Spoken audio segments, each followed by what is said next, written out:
So do I put the coins in here and then I get the money out later. Welcome back to another episode of Diary of a Stock Trader. This is Pinocchio. And when I was a child, I had the exact same one. And when I stumbled across it, I told my wife a few years ago, this was the Pinocchio bank that I had when I was a child. And so she bought me one for Christmas, and I put money in here because it was a function of storing up my treasure. And I don't know what happened to the Pinocchio bank, but I do have another one now, and I can, in theory, store up some treasure, some money inside of the bank. And so in this lesson, in this episode, because today is Sunday, and Sunday is always parables that we tie into real world and money. So today, the episode is the parable of the hidden treasures. And Jesus is teaching that there was a man who found some hidden treasure in a field. And then what he did, he reburied that treasure. And then he sold everything that he had. And then he bought the field. And some of the reasoning is that because he bought the field, whatever is on his property, then it would rightfully belong to him. And so if he went about it maybe another way, maybe it would not work out in the way that he would have thought.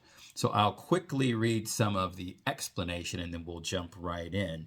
It says, the kingdom of heaven is more valuable than anything else we can have. A person must be willing to give up everything to obtain it. The man who discovered the treasure hidden in the field stumbled upon it by accident, but knew its value when he found it. Although the transaction cost the man everything, he paid nothing for the priceless treasure itself. It came free with the field. Nothing is more precious than the kingdom of heaven, yet God gives it to us as a gift. And some of the additional commentary would say that, that Jesus is the field, I believe is what I read, and the treasure that he gave up everything for is us, the humans. And so it begs the question,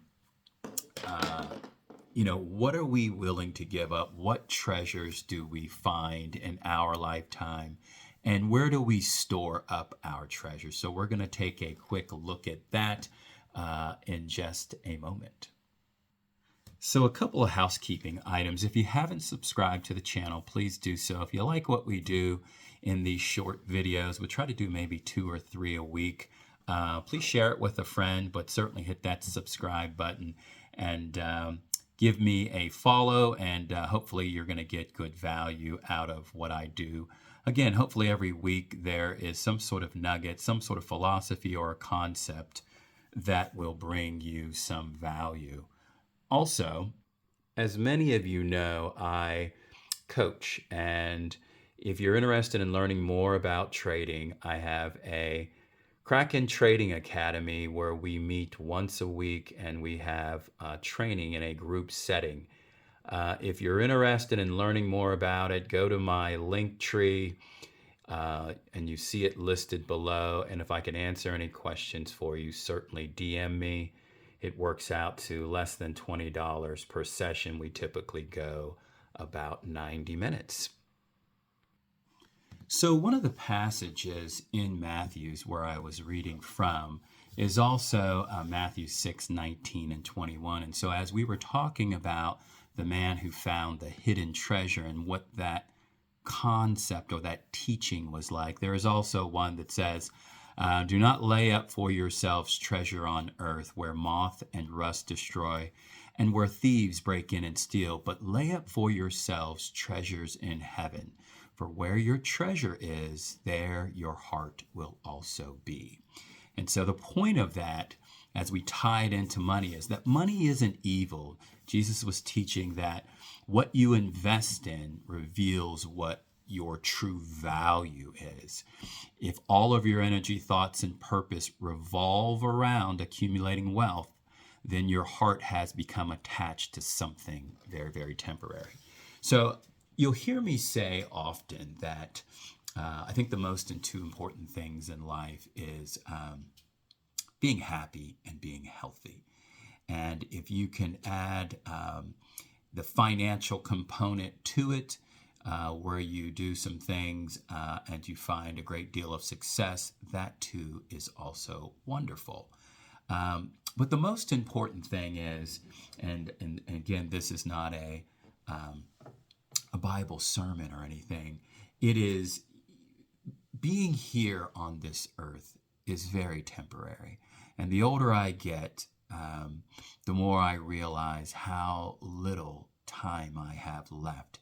At age 59, maybe I have 30 more summers, 30 more turns of the clock. I don't know. But what I do know is, you know, there's money is not evil, and the stock market is not evil. And what one would look to do is focus on learning a skill that can make your lives better, whatever that skill looks like. If you're a carpenter, a plumber, a teacher, you're a broker, you're an insurance agent, do something that you can find great value in, that you enjoy doing each and every day, because you spend about 1/3 of your life for many, many years working.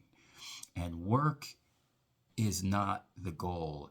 Ideally, work is just a tool for you to live. You don't live to work. You work to be able to kind of live your life. And so with the stock market, we're able to take an amazing opportunity. And I think the stock market represents the treasure that the man found. When you discover how incredibly powerful the opportunity is to move money, you wouldn't look anywhere else. There are 3 ways people become incredibly wealthy: real estate, owning a business, or the stock market. Those 3 things. And a lot of times people, a lot of their treasure or their wealth is tied to their house that has accumulated in value over the years. And then there are those people, who work very, very long time, and some of their treasure or some of their wealth, if you will, is stored up in their 401k and in their investments. What I do, I help people learn how to move money. And I've had a great deal of success in moving money. And what you'll learn is that if you understand how the markets work both technically, which is your charts, your chart patterns, your technical indicators, and fundamentally, which is your numbers, your press releases, what does the company do, what industry, etc. When you marry those 2 things together, and you understand that you can use scans and watch lists and alerts and open orders and all of the things that will help you manage your portfolio, you will find that you can create a very repeatable process that consistently leads to profitable outcomes. And I think the challenge is with most people in the markets is they never learn a repeatable process. They lack in discipline, they lack in structure, they gamble, they're emotional. There's a whole lot of this thing, a lot of ups and downs. And a great way for you to learn how to move money in the markets is with a coach. But it's not the only way. I think the best way is to combine your own personal training and the books and the process and your learning through the School of Hard Knocks with coaching, with someone who can say, hey, you might consider doing this. Hey, this might save you a lot of heartache and pain. Hey, here's some better strategies. Here's some things conceptually you should think about. And here's how I do it. And when you marry that, the books, yourself, and coaching, you're going to find the learning curve gets shortened by a long shot. And then it's just about discipline, because discipline is going to rule the day when it comes to moving money. So, like the man who found the treasure, who sold everything that he had to buy the field so that the money would be legally his, the treasure would be legally his. We have an opportunity, you and I, to control everything that we do in this life. And to be able to assert that control certainly takes some effort. It takes ambition. It takes forethought. It takes action. It takes the doing. And unfortunately, a lot of people find themselves broke at the end of the day, meaning at the end of their career. They're having to rely on Social Security because they never, ever leaned into their money. They never sought for the knowledge. They never, picked up the books. They heard the message, like in, what's trying to be communicated in the parable, but they never received the message, if you will. They never took it in. It just went right past them.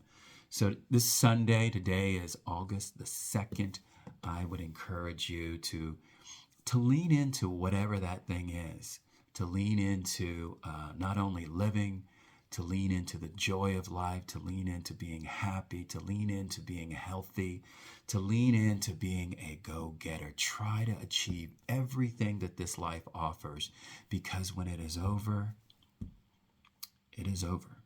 And so try to be present, try to live, try to just find the joy in each and every day. So in this podcast, or on this podcast, my goal is to share something with you that you can write in the diary of your mind, if you will, because every single day of your life is like a page in a book or a page in a diary. And my goal is to hopefully along that day, along the way, I can tell you something that you can lean into, take with you, and begin to write a better story for yourselves. So I will see you in the next episode. Be well. Have a great start to your week. And all of you guys, all of you parents that have children going back to school, congratulations. The fun begins. We'll see you soon.